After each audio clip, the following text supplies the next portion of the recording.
Seria maravilhoso se santificação fosse perfeição. Quem de nós não gostaria de ser perfeito, né? Mas nem disso somos capazes, porque se nós nos tornássemos perfeitos, a imperfeição viria a nós, talvez pela vaidade. Mesmo não sendo perfeitos, tem gente que tem o nariz empinado como se ele fosse melhor do que os outros. Vocês já imaginaram se o ser humano fosse perfeito? Ele acabaria não sendo, porque a tentação da vaidade seria muito grande. Mas a santificação significa: a minha vida está separada para Deus. Eu vivo a minha vida aqui neste mundo, eu me relaciono com as pessoas, eu trabalho, eu tenho uma família, mas a minha vida, na verdade, é separada para Deus. A minha vida é um constante culto a Deus. Quando Paulo fala aos Romanos, capítulo 12, rogo-vos, pois, irmãos, pela compaixão de Deus, que apresenteis os vossos corpos como sacrifício vivo, santo e agradável a Deus. O que ele está dizendo na forma prática? Tudo na minha vida tem que ser separado para agradar a Deus. A minha vida deve ser um constante culto a Deus. Nós falamos aqui então de santificação. Quando nós recebemos a Cristo, então nós somos santificados nele. Não nos tornamos perfeitos, mas passamos a viver uma vida separada para ele. A palavra santo significa separado. O segundo ponto aqui da pureza, a gente fala de uma outra doutrina bíblica, que é a regeneração. Quando ele diz, quando ele fala ali que a igreja deve ser apresentada, lavada pela palavra, purificada pela palavra. De que nós estamos falando aqui? Da constante obra do Espírito Santo em nossa vida, nos purificando a cada dia. A obra do Espírito Santo, ela deve ser contínua na vida do crente. Esse deve ser o nosso objetivo. A busca de uma purificação contínua. Lá no Antigo Testamento, essa ideia da purificação era apresentada ao povo, tendo em vista que o relacionamento com Deus não era tão direto como hoje, Mas como que essa purificação acontecia?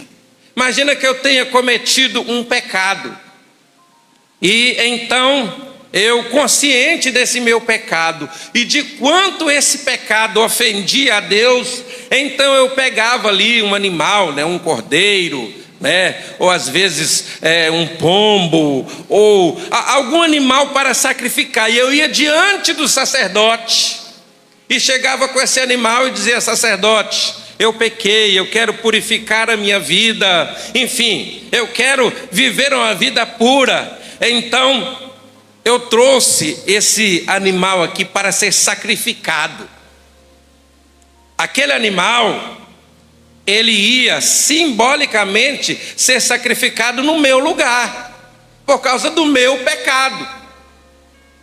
E então o sacerdote oferecia aquele animal. Sabe qual é o problema? Mês que vem eu precisava voltar, talvez até a semana que vem. Esse negócio era tão grave que uma vez por ano havia um dia chamado Grande Dia da Expiação, onde o sacerdote reunia todo o povo e ele entrava, e sacrificava um animal por todo o povo. E naquele dia ele primeiro oferecia um sacrifício por si, depois por todo o povo, e depois ele entrava num lugar chamado Lugar Santíssimo. Até ele, se entrasse nesse lugar sem oferecer um sacrifício por si, ele era morto ali automaticamente, ele morria. Então, essa era uma figura do que a gente chama de purificação. Hoje, na nova aliança, na aliança do Novo Testamento, já foi feito um sacrifício em nosso lugar. Qual é o versículo que a gente fala, né, quando a gente oferece aos irmãos o cálice da Santa Ceia? Este cálice é a nova aliança no meu sangue. Ou seja, nós continuamos sendo purificados pelo sacrifício de Cristo, pelo sangue de Cristo. E o Espírito Santo, ele faz essa obra de purificação contínua na nossa vida. Meus irmãos, a paz do Senhor. Graças a Deus por esta manhã, na presença do Senhor, para aprendermos a sua palavra, e nos prepararmos a cada dia para vivermos aquilo que o Senhor tem preparado para nós. A bem da verdade, esse é o propósito do aprendizado da palavra de Deus.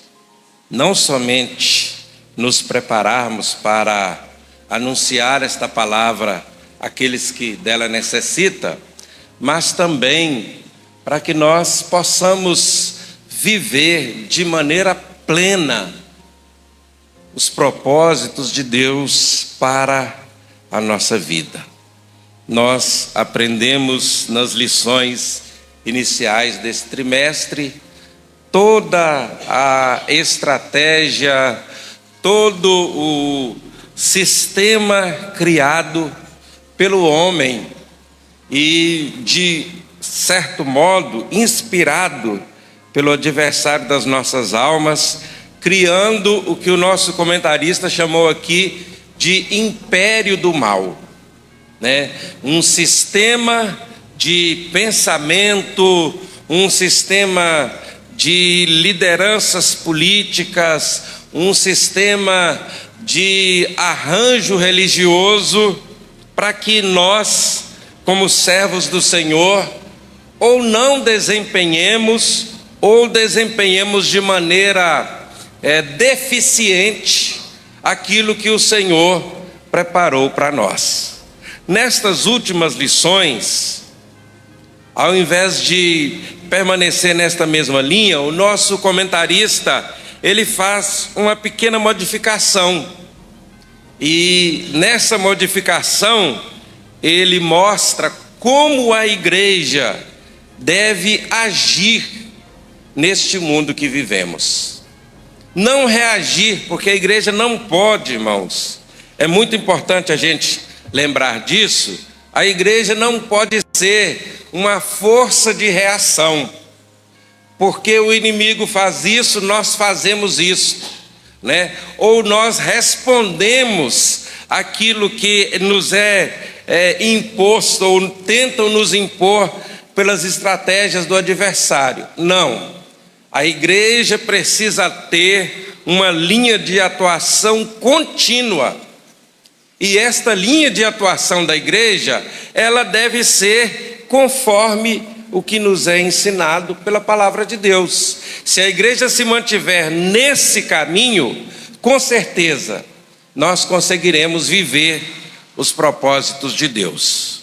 Um outro ponto muito importante para a gente entender como deve ser o posicionamento da igreja diante do império do mal, é entender que esse império do mal mudou um pouco a estratégia em relação à igreja. Nos primeiros séculos da igreja, né, o sistema filosófico, o sistema político tinha um propósito, que era destruir a igreja. Por causa disso, muitos cristãos foram mortos, né, em fogueiras, foram mortos nas arenas pelos leões. Houve uma série de ataques diretos à integridade física da igreja. Com o passar do tempo, com a mudança do sistema filosófico do mundo, então o propósito é o mesmo: a destruição do reino de Deus na face da terra. Mas a forma ou a estratégia mudou. A forma hoje não é destruir, impedir a existência da igreja, até porque a história já mostrou que isso é impossível. A estratégia hoje é anular a igreja. A igreja continua presente, né? Os crentes continuam se reunindo, os templos continuam abertos, mas a igreja deixa de ser uma influência. Quando é que a igreja exerce uma influência? Quando ela tem um poder financeiro que impacta a sociedade? Não. A igreja deixa de ser uma influência, ou melhor, a igreja tem uma influência quando ela tem entre as lideranças políticas muitas pessoas. Não necessariamente, e algumas vezes isso até é um prejuízo. A igreja deixa de exercer influência quando ela não é mais o sal da terra e a luz do mundo. Então a estratégia do adversário hoje é essa: que nós deixemos de exercer esse tipo de influência, né? Que Jesus chama de sal da terra e luz do mundo. A introdução da nossa lição diz assim: quando o mundanismo, os efeitos do mundanismo são percebidos quando a igreja deixa de ser pautada pelos valores da fé cristã. Infelizmente, ela não está imune às influências da sociedade. Nessa oportunidade, vamos abordar a natureza da igreja, o seu relacionamento com Cristo e as armas que impedem a mundanização da igreja local. A proposta é chamar a atenção para o papel da igreja do Deus vivo, como coluna e firmeza da verdade. Então percebemos, queridos, que a igreja está no mundo, mas ela não pode ser parte do pensamento e do modo de vida mundano. Ou seja, a igreja, mesmo estando dentro de um ambiente com pensamentos contrários à fé cristã, dentro de um pensamento filosófico contrário ao evangelho, tentando trazer o homem para uma autoadoração, para uma autolatria, para um distanciamento de Deus, no meio de tudo isso, a igreja está presente. E não adianta dizermos que a igreja não sofre alguma influência. Esse é um fato. A igreja faz parte da sociedade, da comunidade, e assim como a sociedade vai modificando, a igreja também passa por algumas modificações. Quero perguntar aos irmãos da minha faixa etária, né, chegando ou começando a passar ali dos 50. Aquele mundo onde nós fomos criados, da nossa adolescência, iniciando a nossa juventude, aquele mundo daquele jeito existe mais? Não. Aquele mundo não existe mais. Quando a gente começa a observar, né, como se vive hoje, em comportamentos simples, nós percebemos que o mundo mudou. O mundo mudou na nossa maneira prática de vida, no nosso dia a dia, o acesso à informação, ao conhecimento, né? O acesso a uma estrutura tecnológica que nós nem podíamos imaginar que um dia existiria. Tudo isso modificou a nossa vida prática, mas mais do que isso, esse acesso às informações que essa estrutura tecnológica trouxe né? O acesso ao conhecimento e a facilidade com que hoje você tem acesso a tantas teorias, até mesmo dentro do Evangelho, isso também modificou o nosso modo de pensar. Vou dar um exemplo bem simples aqui. Na minha infância, adolescência, aquilo que os pastores diziam era lei. Eu não me lembro de, na minha faixa de adolescência, perguntando ao pastor da igreja por que eu deveria fazer aquilo ou por que eu não deveria. Quando, às vezes, a gente questionava dentro da gente, por que eu deveria fazer isso? Aí vinha aquele pensamento, não, porque o pastor está dizendo, logo está certo. Hoje funciona assim? Não. Assim como não funciona para os pais. Nós também não perguntávamos aos nossos pais por que deveríamos ou não fazer alguma coisa. Mas hoje os nossos jovens, adolescentes, e sem nenhuma má intenção, tá, irmãos? Chega e pergunta, pastor, mas por que tem que ser assim? Por que não pode ser desse modo? E a pergunta que o pastor precisa entender para responder a esse jovem eu consigo impor a ele um pensamento? A resposta é não. Então o que eu faço? Eu preciso persuadir a ele baseado na palavra de Deus. Eu preciso de criar argumentação. Então, nesse ambiente, a igreja também sofreu alguma modificação. Porém, o que é a mundanização da igreja em termos práticos? Quando a igreja perde a sua essência. A igreja ela tem que influenciar muito mais do que ser influenciada. Por quê? Porque ela é a igreja do Deus vivo. Ela é apresentada como o corpo de Cristo na face da terra. Nós podemos mudar alguma coisa na nossa forma, né, no dia a dia da igreja? Sim, a igreja vai passar por essas mudanças. Agora, existe uma coisa que não pode mudar, que é a essência, que é o conteúdo, que é o pensamento da igreja. E a primeira coisa que a igreja precisa conservar é o pensamento que tem a respeito de si mesmo. Quem somos nós? Essa lição vai trabalhar isso. Nós somos uma instituição que tem um CNPJ, que é juridicamente constituída, e é isso que nos une aqui?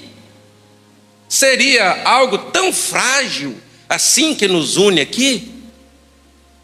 Nós estaríamos unidos aqui, baseados num conceito de lei humana, ou nós existimos aqui porque temos um templo confortável, às vezes não, enfim. Quem somos nós? Nós somos um grupo comum da comunidade? O primeiro capítulo da lição vai tratar disso, a natureza da igreja de Cristo. A natureza é a característica que é inato em um ser. Por exemplo, vou dar um exemplo aqui de ovelhas, porque a igreja muitas vezes é chamada de ovelha. A ovelha é um animal herbívoro, ou seja, ela come ervas. É a natureza da ovelha. Se colocar um pedaço de carne para uma ovelha, em linhas gerais, ela vai comer? Não. Por quê? Porque a sua natureza, desde sempre ela se sustenta com ervas. Eu estou dando um exemplo, no mundo animal do que é a natureza de alguma coisa. A natureza de alguma coisa é aquela característica intrínseca, ou seja, que está dentro da qual esse ser, esse animal não consegue modificar. O que é a natureza da igreja? E o primeiro ponto que o nosso comentarista coloca aqui é que a igreja é a casa do Deus vivo. Paulo orienta a Timóteo a andar na casa de Deus, que é a igreja, a como andar na casa de Deus, que é a igreja do Deus vivo. A expressão casa de Deus foi emprestada do Antigo Testamento, onde o termo frequente é a casa do Senhor. O uso original da expressão refere-se ao templo, mas o complemento é que a igreja do Deus vivo inclui o conjunto de membros da igreja. O apóstolo ainda usa vocábulos como domésticos da fé, família de Deus, corpo de Cristo, templo de Deus. A sentença Deus vivo enfatiza o verdadeiro Deus em contraste com os ídolos mortos, fazendo alusão à doutrina bíblica de que Deus é um ser pessoal, distinto da criação e que ao mesmo tempo se relaciona com a criatura, atuando na história humana. Então, a primeira característica da igreja é que nós somos a casa de Deus ou o templo de Deus. Lá no capítulo 17 de Atos dos Apóstolos, nós encontramos Paulo chegando na cidade de Atenas, a maior, a mais desenvolvida cidade da Grécia naquele tempo. E era também conhecida como a cidade dos filósofos, como a cidade do conhecimento. Era como chegar num ambiente constantemente cheio de pessoas ligadas a uma universidade, por exemplo. E naquele tempo a sociedade tinha algumas divisões, Os escravos que não participavam da vida social, havia ali os artesãos, os comerciantes que tinham uma vida mais ligada aos negócios, mas existia uma classe que debatia, que pensava, que ensinava, que governava naquele tempo. E eles se encontravam sempre num lugar chamado Areópago.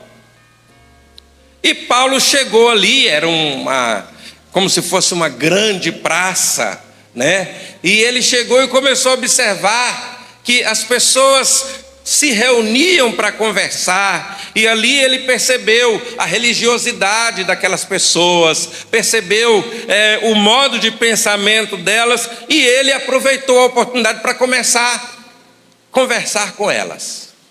E na medida que ele foi conversando com um, com outro, grupos menores, as pessoas perceberam que ele trazia uma mensagem diferente, e eles chamaram e disseram: olha, nós estamos vendo que você traz uma mensagem, diferente de um Deus, assim, nós queremos te ouvir a respeito disso. Porque é assim que a igreja influencia, irmãos. Nós criamos um pensamento de que a gente influencia quando a gente faz uma grande cruzada, quando a gente faz um grande evento, que não há problema em fazer, mas o equívoco está em imaginar que é assim que nós exercemos influência. Não. A influência é: você fala para um, depois você fala para 2, 3, 5, e as pessoas começam a ouvir essa mensagem e começam a ser tocadas, ou começam a criar um sentimento de querer entender essa mensagem. E então vai chegar o momento em que nós vamos ter um público maior para nos ouvir. E foi o que aconteceu com Paulo. E então Paulo começou da melhor maneira possível.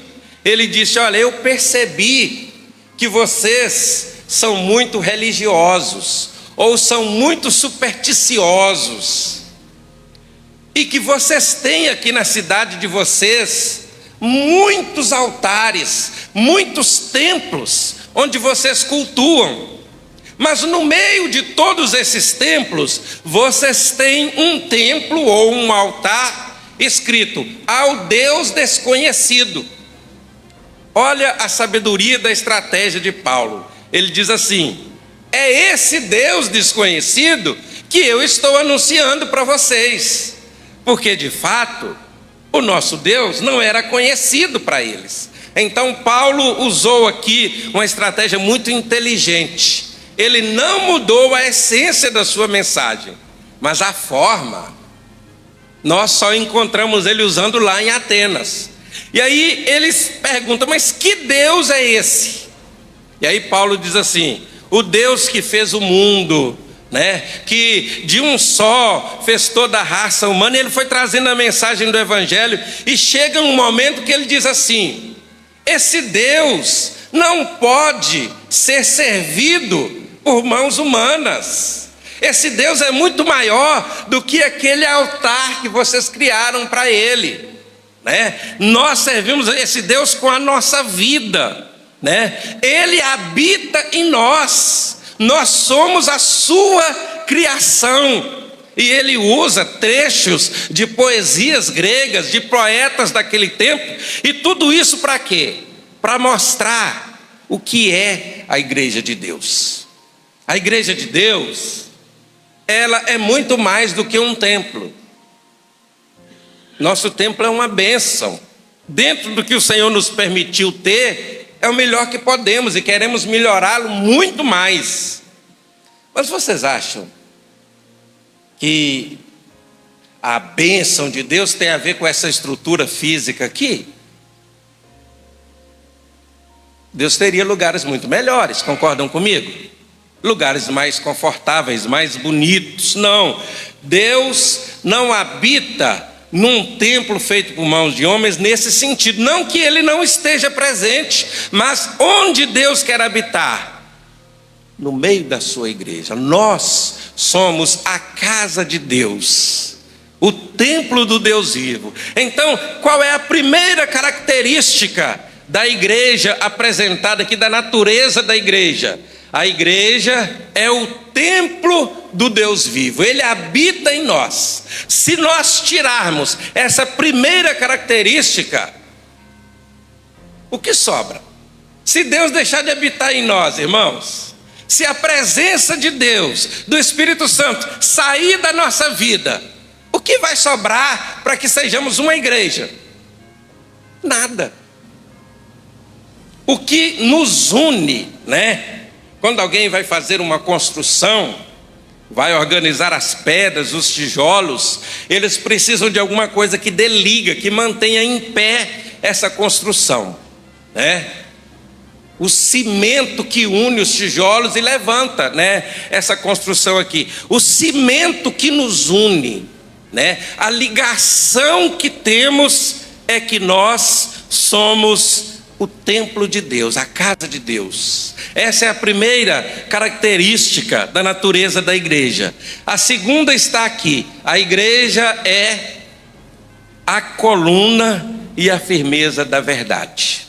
A Bíblia assegura que a igreja do Deus vivo é a coluna e firmeza da verdade. Nesta metáfora, a igreja é o fundamento que sustenta a verdade. Ou seja, significa que foi instituída como guardiã da verdade por Deus revelada. Essa verdade é o Evangelho de Cristo, as boas novas da salvação e suas imutáveis doutrinas. Portanto, é responsabilidade da igreja propagar, testemunhar e defender a verdade do Evangelho. Esse templo, que é espiritual, que é a igreja do Senhor, Paulo vai continuar aqui, usando um pouco essa mesma ilustração. Ele precisa se manter de pé. Como todo templo, como toda construção, precisa de coluna. Eu já usei outras vezes essa comparação, mas vou repetir.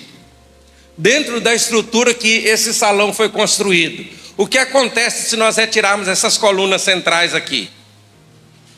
Vai cair. Não precisa girar nem todas, Eu pergunto a vocês: se vocês chegarem aqui, assim, de repente, não mais que de repente, vocês chegam aqui e não tem essa coluna, vocês teriam coragem de sentar aqui debaixo? Eu não teria. Vocês, os pedreiros, então, corriam longe, Jim? Corria bem longe. Por quê? Porque tirou um dos fundamentos. O que a igreja é? A igreja é a casa de Deus, o templo do Senhor que habita em nós. A igreja também é a coluna. Coluna fala de sustento. É a firmeza da verdade. Então, a igreja só se mantém de pé como igreja de Cristo quando Ele habita em nós e quando nós defendemos, ensinamos, aprendemos, propagamos a verdade do Evangelho. Esse é outro ponto essencial da natureza da igreja, o Evangelho de Cristo, a mensagem de Cristo. É bom lembrar que a igreja não nasceu como igreja cristã. Quando os discípulos começaram a servir a Cristo, eles eram chamados apenas de discípulos, né? Os seguidores do Nazareno, o pessoal do caminho, por assim dizer. E eles começaram a anunciar o Evangelho. Quando houve a grande perseguição em Jerusalém, por causa da morte de Estevão, a Bíblia diz que a maioria, muitos cristãos foram perseguidos, saíram, fugiram da cidade de Jerusalém, ficando ali apenas os apóstolos. E então eles foram anunciando o Evangelho por onde chegavam, para todas as gentes, e houve uma cidade chamada Antioquia, onde o Evangelho teve uma grande aceitação, e formou-se ali um grande grupo de discípulos de Jesus, daqueles que acreditavam na mensagem do Evangelho. E então esse grupo mandou um recado para os líderes da igreja em Jerusalém, que nesse tempo ainda eram os apóstolos, era a igreja apostólica, e eles decidiram enviar um líder para aquela igreja, e enviaram a Barnabé. Barnabé chegou ali, foi instruindo os cristãos, incentivando, mas ele humildemente percebeu que a missão era grande demais para ele. E ele se lembrou de um outro indivíduo que havia se tornado cristão e que já há alguns anos estava lá na sua terra, lá em Tarso da Cilícia, e ele foi lá em Tarso e trouxe esse irmão chamado Saulo. E está lá no capítulo 11 de Atos dos Apóstolos. Saulo chegou ali e começou a ensinar, ensinou muita gente, e aí ali o texto vai dizer que aquele povo começou a ser chamado cristão. E por que começaram a receber esse nome? Porque pregavam a mensagem de Cristo. Então a igreja não é somente um templo espiritual onde Deus habita, um corpo espiritual onde Ele habita, mas ela também é propagadora, defensora da verdade do Evangelho. Lembra quando eu disse a vocês que a estratégia do império do mal hoje não é mais matar os crentes, não é mais tirar a nossa vida? Em alguns lugares ainda permanece, mas na maioria do mundo não. A estratégia é que nós deixemos, em primeiro lugar, de crer na mensagem do Evangelho como devemos crer. Que nós comecemos a olhar o Evangelho apenas como o relato histórico de uma mensagem, de um povo, de um pregador. E comecemos a ter o Evangelho como uma boa mensagem, mas não necessariamente como a palavra de Deus. Esse é o veneno que é aos poucos trazido para os dias de hoje. Que o Evangelho deixe de ser um fim, que o Evangelho deixe de ser um objetivo, específico, não só da nossa vida, mas da igreja, para anunciá-lo, para pregar esse evangelho. Que o evangelho se torne apenas um meio, uma forma de nós reunirmos as pessoas, para alcançarmos objetivos, para conseguirmos fazer algumas coisas, para ter influência social, influência política, mas que ele não seja necessariamente anunciado como a mensagem de Cristo, ou como uma mensagem transformadora. E então, para que o evangelho perca essa essência, como isso é feito? Eles vão modificando os fundamentos da mensagem do evangelho. E essas modificações são feitas de uma maneira muito sutil. Algum tempo alguém entrevistou um pastor e perguntou a ele sobre pecado. Ele disse: o pecado é um problema social. As pessoas que não conseguem viver de maneira correta na sociedade, mas essa ideia de pecado que será usado para julgamento, para mandar as pessoas para o inferno, isso é muito discutível. Agora, vamos entender uma coisa aqui. Jesus veio para morrer por causa dos nossos pecados. Se o pecado não é tão grave assim, a morte de Cristo não era tão necessária assim. Vocês entendem como que há um jogo de palavras, naquilo que a gente ouve, naquilo que a gente lê, que nós precisamos estar atentos. A outra questão é sobre a pessoa de Cristo. O que você acha de Cristo? Hoje, um dos modos de se divulgar alguma coisa é um programa que está presente principalmente na internet, os chamados podcasts. Profeticamente, eu não sei se sabendo ou não, o Micael disse há algum tempo para mim que o podcast era o futuro para falar das coisas. Eu nem sabia muito bem o que era, já tinha visto algum, mas hoje a grande divulgação de ideias no mundo midiático são os podcasts. E as pessoas vão lá, quando se pergunta a respeito de Cristo, ninguém fala mal de Cristo. Cristo era maravilhoso, Cristo era amoroso, Cristo ajudava as pessoas, mas a grande maioria, e eu estou falando de pessoas que até alguns se declaram cristãos, não diz assim: Cristo é o Filho de Deus, Cristo é o Salvador do mundo, Cristo é o Senhor da nossa vida, a palavra de Cristo é a autoridade absoluta sobre a minha vida.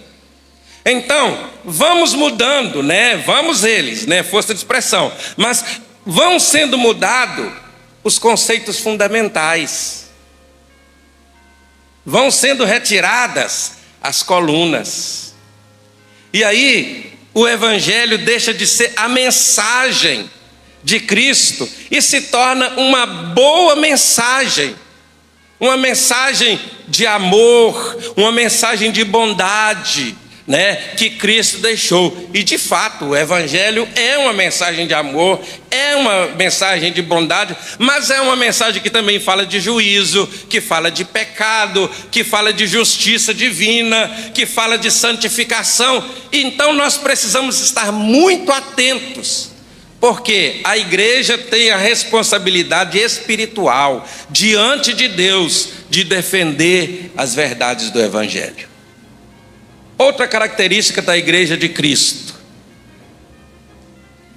a igreja de Cristo crê no mistério da piedade. A verdade do evangelho é personificada em Cristo. Nesta concepção, o apóstolo Paulo diz que grande é o mistério da piedade. 1 Timóteo capítulo 3, versículo 16. Devemos aqui ter atenção às palavras mistério e piedade. A primeira sinaliza que a verdade do evangelho foi revelada aos santos. Segundo, Aliás, a segunda retrata a base do cristianismo, que é a fé cristã. Na sequência, o apóstolo sintetiza tudo isso com a expressão: o mistério da piedade, o evangelho revelado, a fé estabelecida no seguinte evento: Cristo manifestou-se em carne, foi justificado em espírito, visto dos anjos, pregado aos gentios, crido no mundo e recebido acima na glória. Assim, a igreja é fiel portadora dessa verdade. A palavra mistério da piedade aqui, irmãos, não significa um mistério que não possamos compreender. Às vezes essa expressão é utilizada, algumas vezes até com boa intenção, dizendo: mas o evangelho é um mistério incompreensível. Mas o sentido da palavra mistério aqui não queria falar de alguma coisa que nós não pudéssemos ter acesso. A palavra mistério aqui tem a intenção de falar de alguma coisa que foi revelada. Se não nos fosse revelada, de fato nós não tínhamos condição de por nós mesmos encontrar esta mensagem. Mas ela nos foi revelada através de Cristo. Vocês lembram que eu falo aqui constantemente que a iniciativa da salvação vem de Deus por meio de Cristo? E que nenhum de nós jamais poderia ser salvo se não fosse isso? Ou seja, nós só temos acesso à salvação que o Senhor preparou para nós porque Ele nos revelou essa salvação através de Cristo. E aí o apóstolo Paulo mostra aqui como isso foi feito. Cristo foi manifestado em carne. Ou seja, nós estamos falando aqui da encarnação de Cristo. Deus tornou-se homem e veio, nasceu de Maria, puro, sem pecado, um homem com todas as características físicas nossas, como um de nós, porém sem pecado. Esse é um ponto fundamental. Cristo não era um homem comum. Precisamos ter a clareza disso. Se eu torno Cristo um homem comum, eu torno a sua morte também comum, percebem isso? Se Cristo fosse como um de nós, Ele não poderia nos salvar, que Ele seria um pecador como qualquer um de nós. Mas Ele teve uma vida como a nossa, um corpo como o nosso, mas Ele jamais pecou. Ele foi manifestado em carne. Justificado em espírito, Ele foi feito justiça por meio do seu sacrifício. Ou seja, somente por meio do sacrifício de Cristo nós podemos ser justificados diante de Deus. Pense o seguinte: você está diante de um juiz, e esse juiz não admite o pecado em hipótese alguma. Portanto, se você está diante dele e é pecador, o seu caminho, a sua sentença já está dada, a condenação. Você só pode ser considerado justo e se livrar dessa condenação por causa do sacrifício de Cristo. A expressão justificado, justificação, é um termo jurídico, na verdade, que a gente encontra lá em Romanos capítulo 5, que começa dizendo assim: justificados pela fé, temos paz com Deus por meio de nosso Senhor Jesus Cristo, por meio de quem temos também entrada a essa graça, e nela permanecemos firmes. Então, o mistério da piedade, a encarnação de Cristo, a justificação pela fé no sacrifício de Cristo, a sua ressurreição, morte e ascensão. Eu estou sintetizando aqui, Ele morreu, ressuscitou e ascendeu, subiu ao céu, e os anjos testemunharam isto. Ele foi pregado por meio da igreja às nações. ele foi crido no mundo inteiro. Eu não estou dizendo que o mundo inteiro crê, mas eu estou dizendo aqui que no qualquer lugar do mundo, no mundo onde ele foi pregado, alguns o receberam. Ele foi recebido na glória e intercede pela igreja. Esse é o mistério da piedade, que a igreja precisa conservar, que a igreja precisa manter firme no seu coração e também anunciar esse evangelho. Vamos falar do relacionamento de Cristo com a igreja. Ora, se Cristo habita em nós, ele tem um relacionamento conosco. Ou seja, nós temos uma convivência com ele.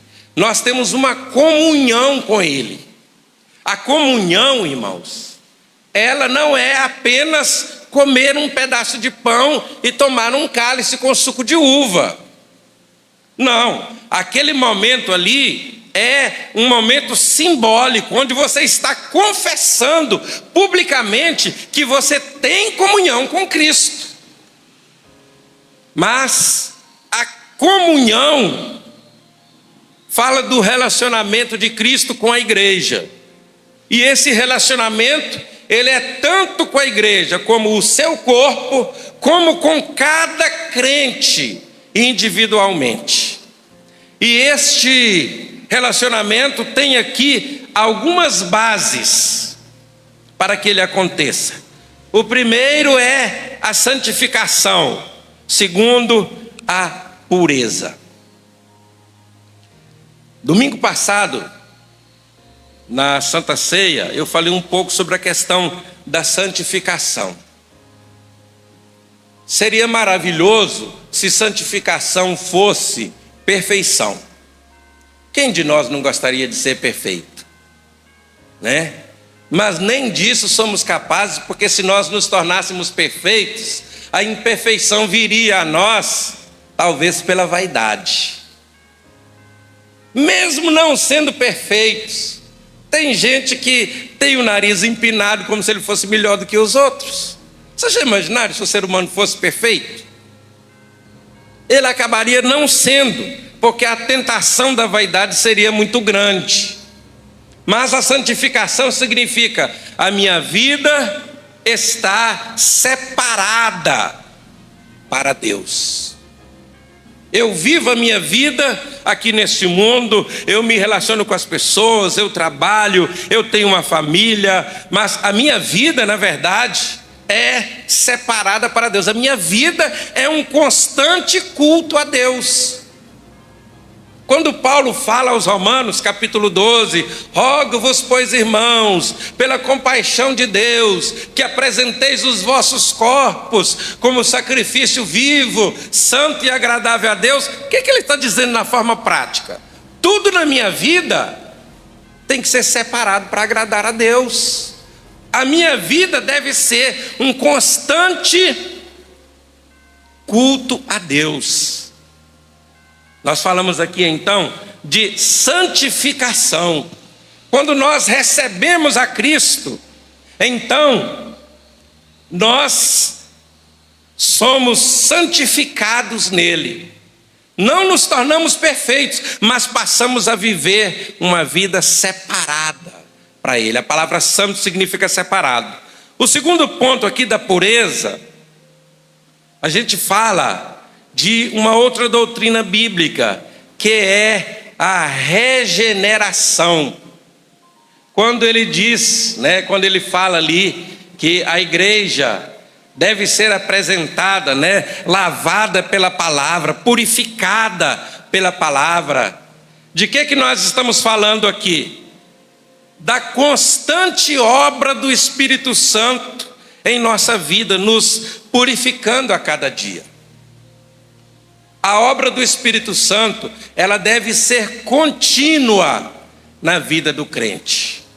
Esse deve ser o nosso objetivo. A busca de uma purificação contínua. Lá no Antigo Testamento, essa ideia da purificação era apresentada ao povo, tendo em vista que o relacionamento com Deus não era tão direto como hoje, né? Mas como que essa purificação acontecia? Imagina que eu tenha cometido um pecado, e então eu, consciente desse meu pecado e de quanto esse pecado ofendia a Deus, então eu pegava ali um animal, né, um cordeiro, né, ou às vezes um pombo, ou algum animal para sacrificar, e eu ia diante do sacerdote e chegava com esse animal e dizia: sacerdote, eu pequei, eu quero purificar a minha vida, enfim, eu quero viver uma vida pura. Então eu trouxe esse animal aqui para ser sacrificado.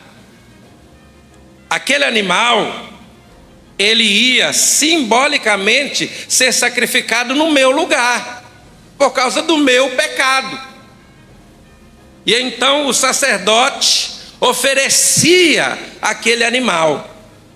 Sabe qual é o problema? Mês que vem eu precisava voltar, talvez até a semana que vem. Esse negócio era tão grave que uma vez por ano havia um dia chamado Grande Dia da Expiação, onde o sacerdote reunia todo o povo e ele entrava, né, e sacrificava um animal por todo o povo. E naquele dia ele primeiro oferecia um sacrifício por si, depois por todo o povo, e depois ele entrava no lugar chamado Lugar Santíssimo. Até ele, se entrasse nesse lugar sem oferecer um sacrifício por si, ele era morto ali automaticamente, ele morria. Então, essa era uma figura do que a gente chama de purificação. Hoje, na nova aliança, na aliança do Novo Testamento, já foi feito um sacrifício em nosso lugar. Qual é o versículo que a gente fala, né, quando a gente oferece aos irmãos o cálice da Santa Ceia? Este cálice é a nova aliança no meu sangue. Ou seja, nós continuamos sendo purificados pelo sacrifício de Cristo, pelo sangue de Cristo. E o Espírito Santo, ele faz essa obra de purificação contínua na nossa vida. O apóstolo Paulo usa aqui a expressão lavados, né, pela lavagem pela palavra, ou seja, a contínua purificação de todo dia. Então,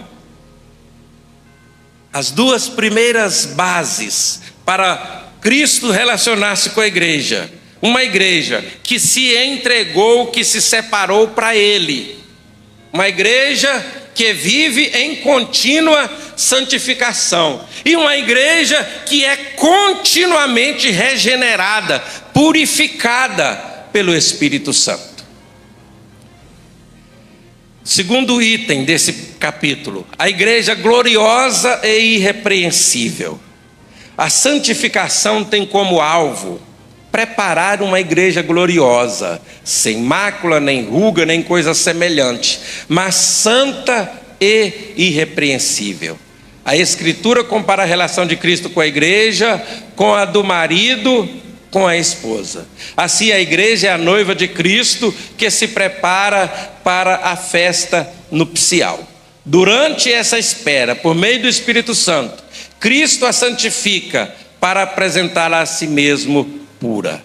A ausência de mácula e de ruga significa sem mancha alguma de ordem moral ou espiritual. Vestida nesse grau de pureza, somente a igreja santa e imaculada terá acesso às bodas do Cordeiro. Acerca disso, Cristo advertiu que não é possível entrar nas bodas sem as devidas vestes nupciais. Veja, queridos, a nossa santificação tem um objetivo. a nossa glorificação em Cristo.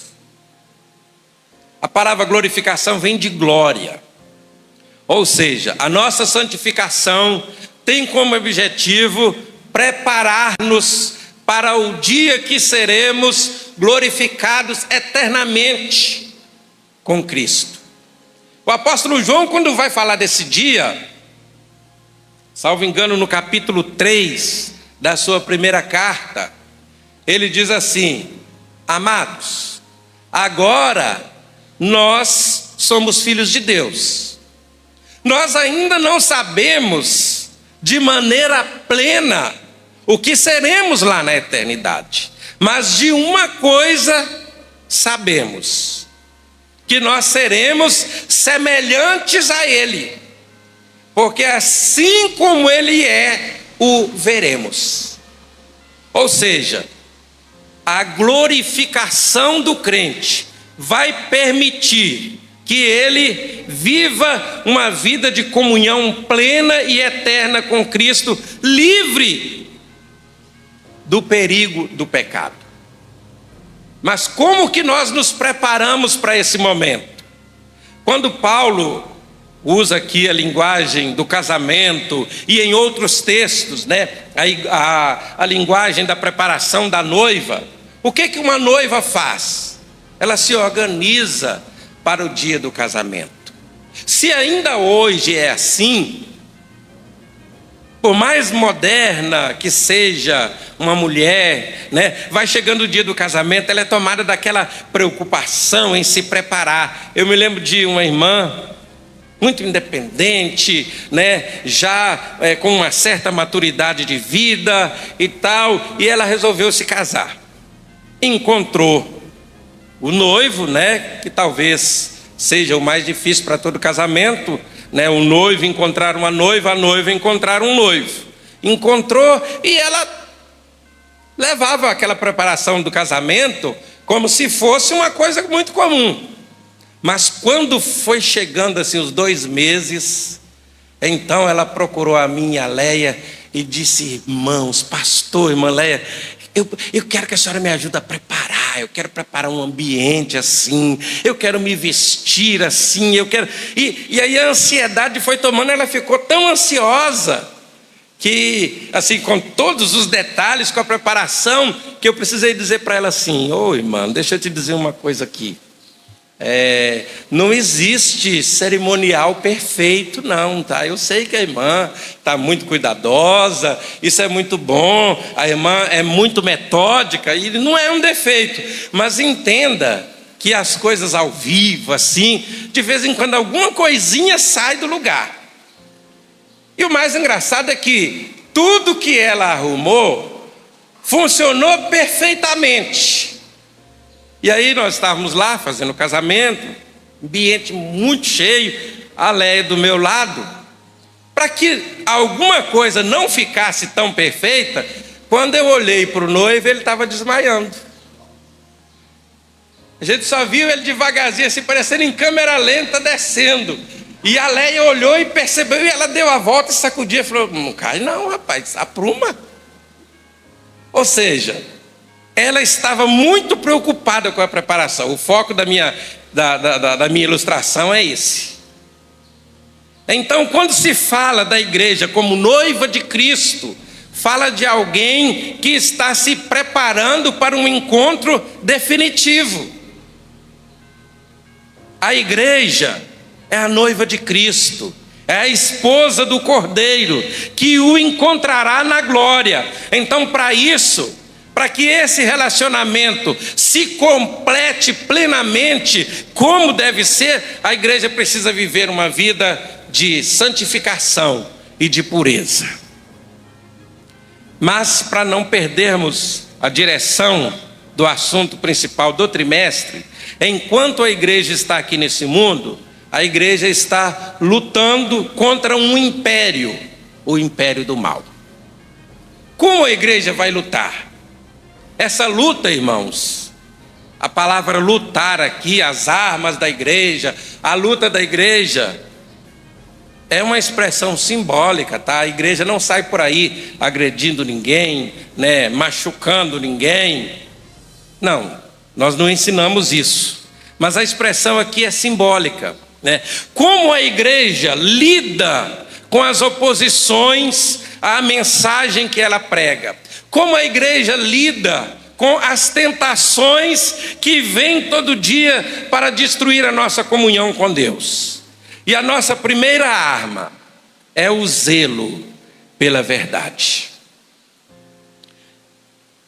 Eu não vou fazer a leitura do texto aqui, como fiz nos outros pontos, por causa do tempo. Nós vivemos uma época em que essa expressão verdade causa urticária, né? Causa coceira em muita gente. Porque dentro do pensamento moderno, a verdade não é uma coisa absoluta. Dentro do pensamento filosófico moderno, a verdade é circunstancial. Então, dependendo das circunstâncias que eu vivi, do ambiente que eu vivi, da forma como eu fui criado, eu tenho a minha verdade. Mas dependendo das condições sociais, de acesso à educação, ambiente político, ambiente social, ambiente familiar que a Leia foi criada, talvez a verdade para ela fosse diferente. Esse é o pensamento do mundo de hoje.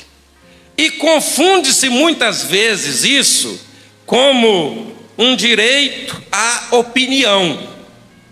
E nós defendemos que as pessoas têm sim direito a ter opiniões divergentes. A igreja não quer implantar a música de uma nota só, o pensamento único. Não. A igreja ensina que existe uma verdade absoluta, que é a palavra de Deus. Eu posso me posicionar ou não a favor das Escrituras. Eu posso discordar talvez do que as Escrituras dizem, mas ela é a verdade. Esse é o pensamento da igreja. As pessoas com as quais nós convivemos, que discordam das Escrituras, não são nossos inimigos. Nós não podemos olhar, e eu acredito que a maioria da igreja não olha, aqueles que discordam de nós, do nosso modo de pensar, do nosso modo de viver. Não, nós não olhamos essas pessoas como se eles fossem nossos inimigos, fosse alguém a ser destruído, de forma nenhuma. Mas nós entendemos que existe sim uma verdade. E essa verdade nos foi revelada por Deus através das Escrituras. Então, o nosso discernimento moral, o nosso julgamento a respeito daquilo que é bom ou ruim, o nosso entendimento sobre certo e errado, o nosso entendimento sobre como devemos viver a nossa vida, está fundamentado na verdade das Escrituras.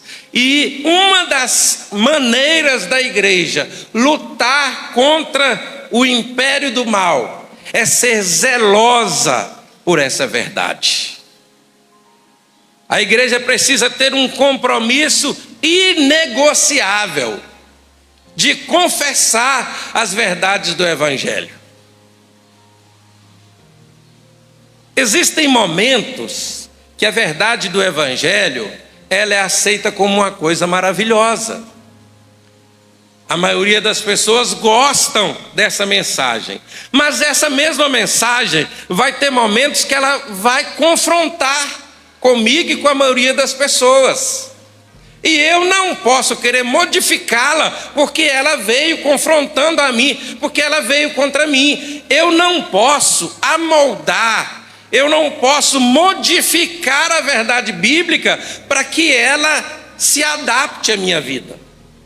Ao contrário disso, quando eu leio a Bíblia, estou lendo aqui, aí eu encontro uma coisa aqui que confronta comigo. Eu preciso ajustar a minha vida a esta verdade. O zelo pela verdade. O segundo e último ponto desse capítulo, que também já é o último da lição: o ensino da verdade. Irmãos, a primeira característica de um líder cristão, seja ele um pastor, um obreiro, alguém que tem a responsabilidade de pregar o evangelho, é manejar bem essa palavra, aperfeiçoar o entendimento a respeito dela, aperfeiçoar a sua compreensão a respeito dela, aperfeiçoar os métodos usados para propagar essa verdade. Essa é a responsabilidade nossa. Você já imaginou você chegar num hospital e o médico vir operar você, vai abrir a sua barriga, e ele vai chegar e vai dizer assim: seu Jaidemir, eu vou operar o senhor aqui, mas eu não estudei muito para isso não. Eu vi uns vídeos no YouTube ali, eles disseram mais ou menos como vai fazer. E aí, o senhor deixa ele operar? De jeito nenhum, né? Mesmo ele sabendo tanto, a gente, quando ele diz assim: eu vou operar você, dá um gelo na barriga, tem gente que até chora, né? Então, se eu exijo que um médico esteja preparado para fazer uma cirurgia, se eu contrato um construtor para minha casa e eu exijo que ele saiba fazer isso, como pode alguém que recebeu a responsabilidade de anunciar o evangelho não se preparar para isso? Ninguém jamais saberá tudo, irmãos, nós temos compreensão disso. Mas eu também não posso anunciar o evangelho sem a responsabilidade de buscar conhecê-lo, aprender a interpretar as escrituras. Sabe qual é o problema, queridos? Por que muita gente não se prepara para ensinar a verdade? Primeiro, porque toma tempo. Toma tempo. Irmãos, eu não posso, como pastor aqui, chegar num culto de domingo, né? E o dirigente do culto chegar e dizer: vamos ouvir o pastor anunciar a palavra. Eu chego lá e falo: irmãos, eu tive um dia muito corrido hoje, eu fui ali, fui aqui e tal, eu não pude preparar nada não, mas o Espírito Santo vai me revelar. O que é isso? Se tratando do pastor da igreja, que vive exclusivamente para isso, isso tem duas desonestidades. A primeira, do ponto de vista moral, porque eu sou responsável por ensinar, eu tenho que aprender. Segundo, isso é desonesto do ponto de vista financeiro. Por quê? Porque a igreja me mantém para que eu me prepare. Aí eu chego aqui no domingo e falo: irmãos, tem uma semana que eu não consigo ler a Bíblia. Como assim? Então, ensinar a verdade exige tempo. Ensinar a verdade existe investimento, gasto, custo. De vez em quando os irmãos vão ali, onde eu estudo, e vê ali alguns livros, e perguntam: pastor, o senhor já leu todos esses livros? Claro que não. Mas quando tem alguma coisa que eu não consigo lembrar, eu preciso ter onde procurar. Algumas pessoas nem precisam de uma biblioteca, porque eles têm uma boa memória, mas não é o meu caso. Ah não, eu vou buscar na internet. Vocês acham que tudo que está na internet é confiável? Vocês confiam em tudo que a internet mostra? Não. Então, a internet pode ser uma fonte de pesquisa? Sim, mas eu não posso fazer, né, um Ctrl+C, Ctrl+V, ou seja, eu não posso copiar, né, o que está escrito lá na internet e passar para os irmãos aqui, até porque os irmãos estão vendo a internet todo dia. Então, o ensino da verdade. Cada cristão tem essa responsabilidade, mas principalmente aqueles que assumem a responsabilidade de liderar a igreja. O apóstolo Paulo diz assim: que o obreiro maneje bem a palavra da verdade. Então, o que esta lição nos trouxe é como a igreja deve viver para que nós sejamos de fato a igreja do Deus vivo. Então, nós precisamos viver de uma maneira dedicada a Cristo, de uma maneira santificada a Cristo. Nós devemos, só para fixar aqui na nossa memória, nós devemos manter em nós a nossa natureza como igreja de Cristo. Nós devemos manter o nosso relacionamento com Cristo. E nós devemos lutar para que a verdade do Evangelho seja anunciada a Cristo como deve ser. Que Deus nos abençoe. Retornar para o irmão Gilmar.